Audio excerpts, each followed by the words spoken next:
Highness, excellencies, नमस्कार। मेरा निमंत्रण स्वीकार कर आज इस समिट में जुड़ने के लिए मैं आप सभी का आभार व्यक्त करता हूं। 140 करोड़ भारतवासियों की ओर से आप सभी का हार्दिक स्वागत है। फ्रेंड्स, मुझे याद है जब पिछले साल 16 नवंबर को मेरे दोस्त और इंडोनेशिया के प्रेसिडेंट जोको विडोडो ने मुझे सेरेमोनियल गेवल सौंपी थी, तो मैंने कहा था कि हम मिलकर G20 को इंक्लूसिव, एम्बिशियस, एक्शन ओरिएंटेड और डिसिसिव बनाएंगे। एक साल में हम सब ने मिलकर ये करके दिखाया है। हम सब ने मिलकर G20 को नई ऊंचाइयों पर पहुंचाया है। अविश्वास और चुनौतियों से भरी आज की दुनिया में ये आपसी विश्वास ही है जो हमें बांधता है, एक दूसरे से जोड़ता है। इस एक साल में हमने one earth, one family, one future में विश्वास जताया है और विवादों से हटकर एकता और सहयोग का परिचय दिया है। वो पल मैं कभी नहीं भूल सकता जब दिल्ली में हम सभी ने सर्वसम्मति से G20 में अफ्रीकन यूनियन का स्वागत किया। G20 ने पूरे विश्व को इंक्लूसिविटी का जो ये संदेश दिया है वो अभूतपूर्व है। भारत के लिए गर्व की बात है कि उसकी प्रेसिडेंसी में अफ्रीका को आवाज मिली है। इस एक साल में पूरी दुनिया ने G20 में ग्लोबल साउथ की गूंज भी सुनी है।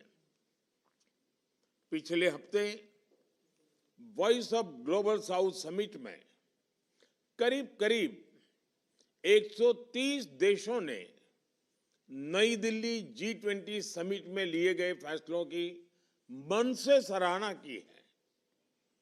G20 ने इनोवेशन और डिजिटल टेक्नोलॉजी का समर्थन करते हुए ह्यूमन सेंट्रिक अप्रोच को अपनाने पर बल दिया है। G20 ने मल्टीलेटरलिज्म में फिर से विश्वास बढ़ाया है। हमने मिलकर मल्टीलेटरल डेवलपमेंट बैंक्स और ग्लोबल गवर्नेंस रिफॉर्म को दिशा दी है और इनके साथ ही भारत की प्रेसिडेंसी में G20 को पीपल्स 20 की पहचान मिली है। भारत के करोड़ों सामान्य नागरिक G20 से जुड़े, हमने इसे एक पर्व की तरह मनाया। योर हाइनेसेस, एक्सेलेंसीज, जब मैंने इस वर्चुअल समिट का प्रस्ताव रखा था तो कोई पूर्वानुमान नहीं था कि आज की वैश्विक स्थिति कैसी होगी। पिछले महीनों में नई चुनौतियां उत्पन्न हुई हैं। पश्चिम एशिया क्षेत्र में असुरक्षा और अस्थिरता की स्थिति हम सब के लिए चिंता का विषय है। आज हमारा एक साथ आना इस बात का प्रतीक है कि हम सभी मुद्दों के प्रति संवेदनशील हैं और इनके समाधान के लिए एक साथ खड़े हैं।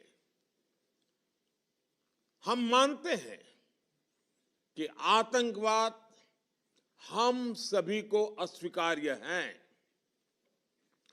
सिविलियंस की मौत कहीं भी हो, निंदनीय है। आज हुए हॉस्टेजेस के रिलीज के समाचार का हम स्वागत करते हैं। उम्मीद करते हैं कि सभी हॉस्टेजेस जल्दी रिहा हो जाएंगे। मानवीय सहायता का समय से और निरंतर पहुंचना आवश्यक है। यह सुनिश्चित करना भी जरूरी है कि इजरायल और हमास की लड़ाई किसी तरह का क्षेत्रीय रूप धारण न कर ले। आज संकटों के जो बादल हम देख रहे हैं, वन फैमिली में वह ताकत है कि हम शांति के लिए काम कर सकते हैं। मानवीय कल्याण के दृष्टिकोण से हम आतंक और हिंसा के विरुद्ध और मानवता के प्रति अपनी आवाज बुलंद कर सकते हैं। आज विश्व की मानवता की इस अपेक्षा की पूर्ति के लिए भारत कदम से कदम मिलाकर चलने के लिए तत्पर है। फ्रेंड्स, 21वीं सदी के विश्व को आगे बढ़ते हुए ग्लोबल साउथ की चिंताओं को सर्वोच्च प्राथमिकता देनी होगी।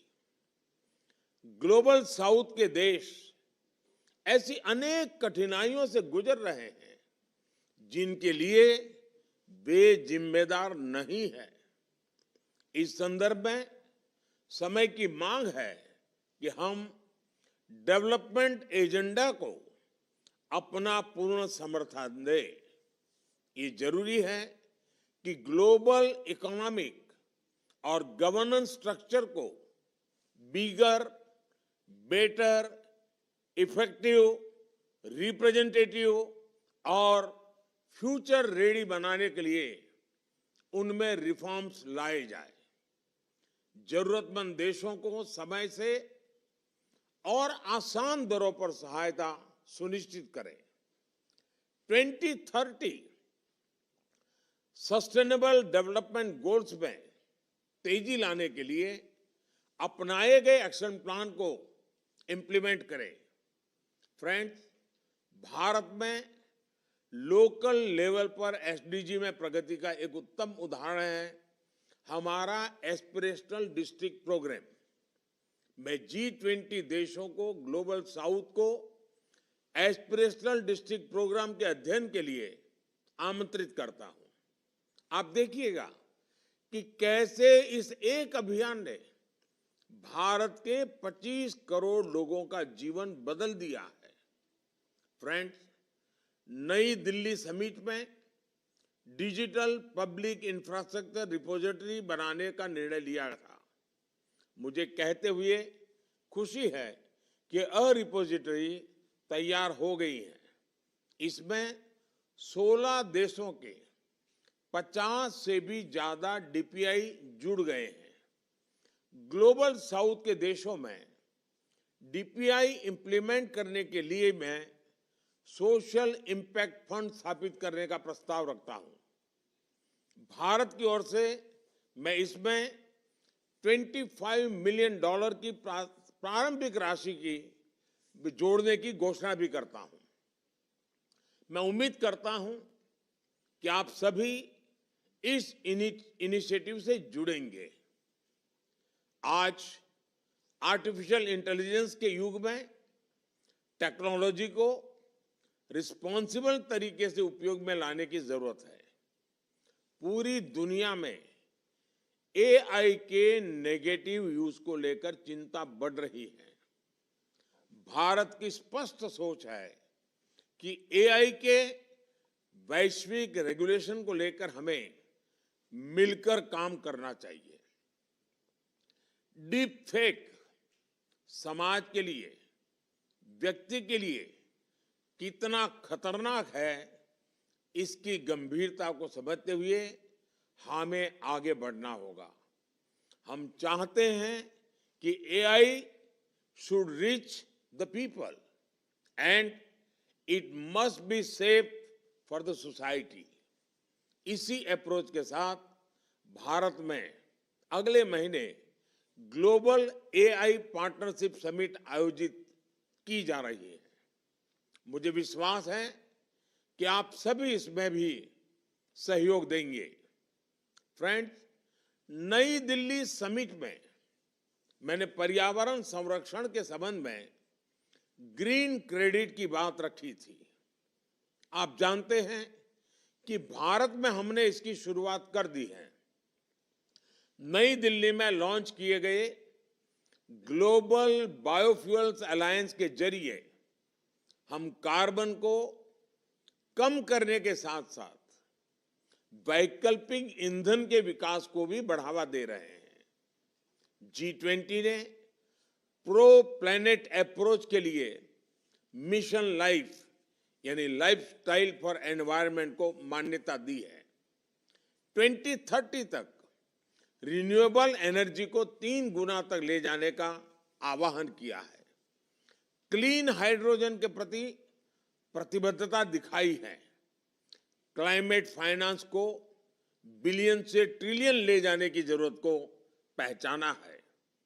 कुछ दिनों में यूएई में हो रहे COP28 के दौरान इन सभी इनिशिएटिव्स पर ठोस कदम उठाने की जरूरत है। फ्रेंड्स, विमेन एम्पावरमेंट पर एक नया वर्किंग ग्रुप भी बना है। इस संदर्भ में मुझे यह बताते हुए बहुत खुशी है कि भारत ने अपने नए संसद भवन के पहले सत्र में एक ऐतिहासिक निर्णय लिया। वुमेन लेड डेवलपमेंट को मजबूती देने के लिए हमने पार्लियामेंट और स्टेट लेजिस्लेटिव असेंबलीज में महिलाओं के लिए 33% रिजर्वेशन का निर्णय लिया है। फ्रेंड्स, मैं अपना वक्तव्य यहीं समाप्त करता हूं।